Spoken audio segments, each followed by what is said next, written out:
On se retrouve aujourd'hui pour une nouvelle vidéo. Salut les prods, on se retrouve aujourd'hui pour une nouvelle vidéo.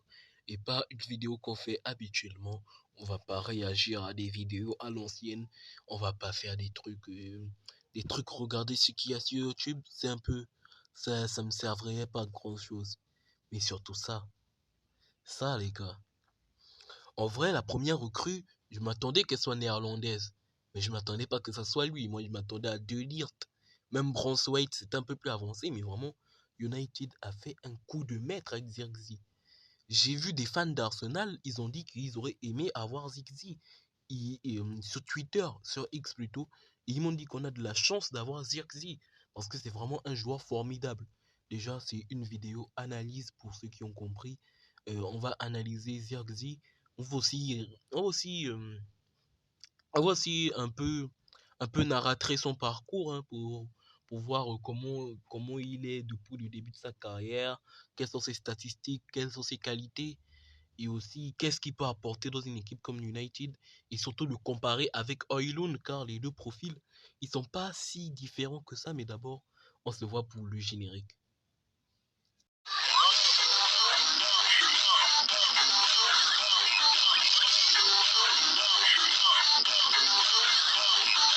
Comment ça, le générique, il est bizarre? Ok, on en met un autre, ok. Don't rush, slow touch, brown and white. Like I go country, grab and buy. We can go bust, eye for eye. We can lose trust. White rum, fizzy pop, where you they go, we they go up. Catch my vibe, let me go off. Climb the ties, man, it's so tough.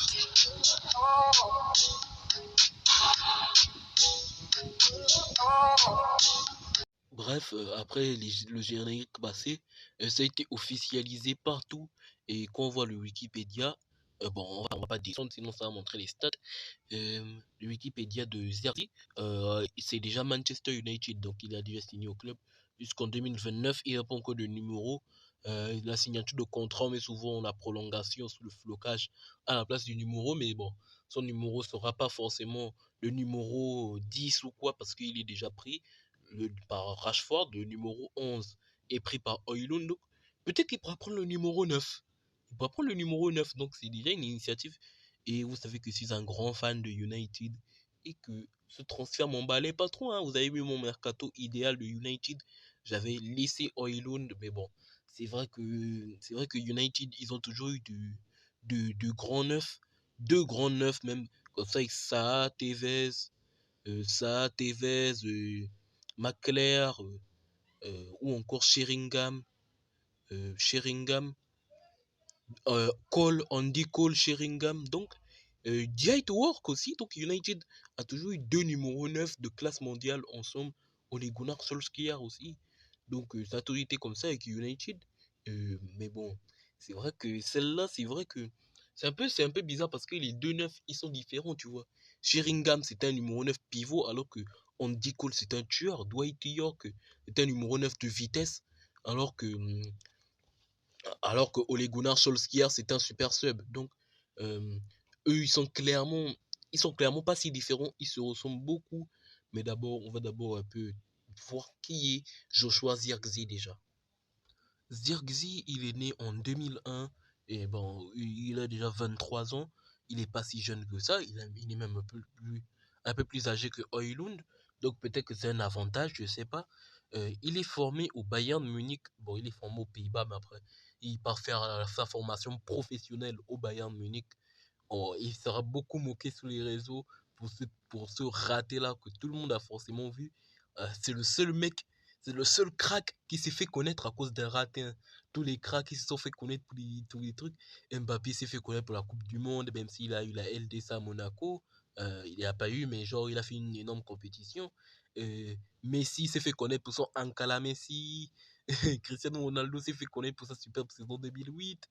Neymar, il s'est fait connaître à Santos. Et lui s'est fait connaître pour un raté. Il y a meilleure façon de se faire remarquer. Mais après, il va être prêté à Anderlecht sous la roulette de Vincent Kompany. D'ailleurs, Vincent Kompany est aujourd'hui entraîneur du Bayern. Et il aurait pu le cibler. Hein. Donc, le Bayern aurait pu cibler pour un retour de Joshua Zirkzee Bon, ils ont déjà Harry Kane. C'était une rumeur très courte. Mais sinon, à Anderlecht, il sera plutôt bon. Il va planter 16 buts. Joshua Zirkzee va déjà montrer que c'est quand même un petit crack, un joueur qui peut devenir un top player. Et surtout, c'est pas forcément un numéro 9 qui va te marquer 20 buts sur la saison. C'est pas forcément ça son profil. Même si c'est quelqu'un qui finit très bien devant le but. C'est un joueur qui est aussi très bon techniquement. C'est un numéro 9 qui n'est pas archaïque. C'est vraiment un numéro 9 à la Højlund. Il est pas long. Il est même moteur, hein, le mec. Il se place plutôt bien et il a une bonne frappe de balle. C'est un numéro 9 qui est complet, qui sait faire beaucoup de choses et qui peut même jouer sous les ailes des fois. On l'a vu quelques fois cette saison avec Anderlecht. Euh, c'est vrai que Zirkzee, il a explosé à Anderlecht vers son compagnie. Et après, la saison qui suit en 2023, il sera prêté après ce fameux raté-là. Tout le monde l'a vu ce raté, les gars. Ne me mentez pas. Il était jeune et tout, mais franchement, comment on peut se faire connaître pour un raté, les gars? Non, non, non, non. Et le bilan comptable, il n'est pas fou lors de son prêt au mercato d'hiver. Il va marquer que 2 buts. Je suis sérieux. Mais Bologne va lever l'option d'achat et ils vont pas dépenser beaucoup d'argent. Il va réaliser une très bonne saison. Même si sa saison, on peut quand même se dire que c'est pas la saison ultime non plus. Højlund à l'Atalanta, c'était pratiquement les mêmes stats. C'était pratiquement les mêmes stats que Zirkzee quand il vient à United aujourd'hui. Zirkzee, c'est 12 buts et 7 passes D, donc 19 goal assist, comme on dit en anglais. Donc c'est un joueur qui est plutôt playmaker, hein. Un joueur plutôt playmaker, un peu comme Højlund. Højlund, des fois, il peut être playmaker aussi, que ce soit avec Garnacho ou avec Amad Diallo. Donc les deux profils, ils se ressemblent. Ils redescendent beaucoup en bas. Ils font beaucoup de travail en bas. Ils se projettent beaucoup avec le ballon. Bon, Zirkzee, il est plus connu pour se projeter avec le ballon que que, que Højlund, même si Højlund, il peut redescendre et faire des grandes choses. Une anecdote, Joshua Zirkzee n'a pas disputé l'Euro malgré sa bonne saison et il n'a qu'une sélection avec la sélection hollandaise. C'est chaud.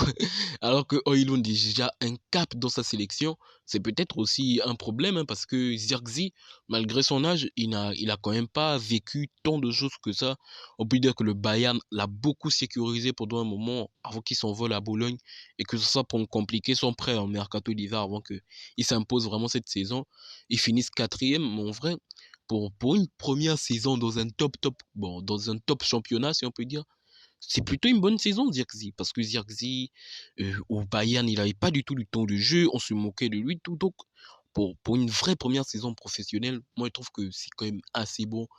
Parce que par rapport à Højlund, malgré son jeune âge, il a quand même connu pas mal de bons clubs, que ce soit la Talenta, Sturm Graz, Copenhague, United. Donc, Højlund, il a quand même un vécu par rapport à Zirkzee qui a qu'un seul un seul club bon dans un championnat qui est l'un des top 6, c'est né, l'un des meilleurs. Donc voilà, c'est un joueur, comme je vous l'ai dit, il est clinique devant le but, il a une technique remarquable, il redescend beaucoup en bas. Voilà, qui est Joshua Zirkzee, qui est aussi un grand playmaker, c'est pas quelqu'un d'égoïste. Zirkzee, comme je vous le dis, c'est peut-être aussi ça le problème de Zirkzee. Il n'est pas assez tueur, le mec. Mais bon, ce sera peut-être aussi important à United, vu qu'il y a Sancho qui est revenu à l'entraînement. Bon, il va revenir à l'entraînement ce lundi. J'ai vu qu'il a laissé tomber son ego et qu'il va réfléchir. Bon, il ne s'est pas forcément réconcilié avec Ten Hag, mais il risque de reprendre l'entraînement et il veut plus jamais disputer une demi-saison. Donc, il va revenir à United. Donc, tu devras faire des passes décisives à Jadon Sancho s'il est titulaire, à Rashford, à, à Garnacho, même à Amad Diallo qui risquera de monter en puissance et voir même être genre un 4-4-2 genre avec les deux ailiers un peu milieu comme ça, Garnacho et Amad Diallo, et puis Højlund et Zirkzee. Moi, je pense que ça peut être cool, mais ça peut être aussi trop mélanger les choses. Moi, je trouve que c'est mieux de les mettre en concurrence dans un 4-3-3, parce que mettre un 4-4-2 et mettre les deux neufs et ne pas se compliquer la vie, c'est trop raccourcir en fait. Maintenant, on va comparer les deux profils on va les comparer et je vais devoir déjà analyser la couleur parce que la dernière fois, elle avait très mal fait au mercato de Dortmund. On va les comparer un peu les deux profils. Comme vous le voyez, on n'a pas fait un transfert si cher avec Zirkzee. Comme vous l'avez dit, à Bologne, il n'a pas été transféré assez cher. Je vous ai dit à 8 millions comme ça. Mais bref, c'est en 2022, voilà. Mais donc, à Manchester United, il n'a pas été transféré si cher que ça. Et donc, si Zirkzee, en vrai, il a été recruté vraiment pour être en concurrence.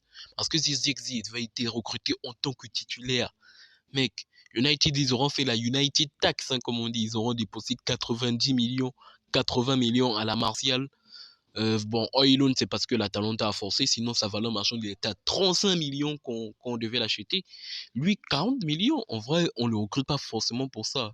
Même si 40 millions c'était sa clause libératoire et Bologne n'est pas un club qui dispute beaucoup. Bologne est à peine un club qui vient de rentrer dans le top niveau. Donc, ils vont pas forcément faire comme l'Atalanta qui sont le top niveau depuis longtemps et qui vont pas disputer. Eux, ils veulent juste qu'on paye la clause libératoire et c'est tout. Donc, on va comparer le schéma, voilà. On peut le comparer à Højlund, attendez. Ok. Euh, euh, ok, Rasmus Højlund, il est en bleu et Zirkzee en vert. Zirkzee, il a 79 en attaque et Højlund 68. Zirkzee, il a 60 en technique et Højlund 52. Bon, c'est vrai que Zirkzee, il est un peu plus technique. Zirkzee a 57 en tacle, donc c'est un joueur, comme je vous ai dit, qui descend beaucoup en bas, mais vraiment beaucoup en bas. Tandis que Højlund, lui aussi, il a 41 quand même. En défense, Zirkzee a 28, Højlund 17.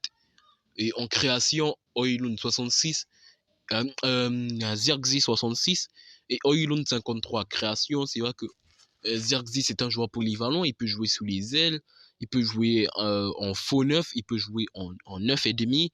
Donc, c'est un joueur qui peut jouer dans pas mal de postes. Bon, Højlund, et s'il a les capacités, il peut être faux neuf pendant toute une saison. Mais sinon, son poste, c'est un poste de tueur. Hein. Même si c'est pas forcément un Haaland, comme les gens veulent le dire.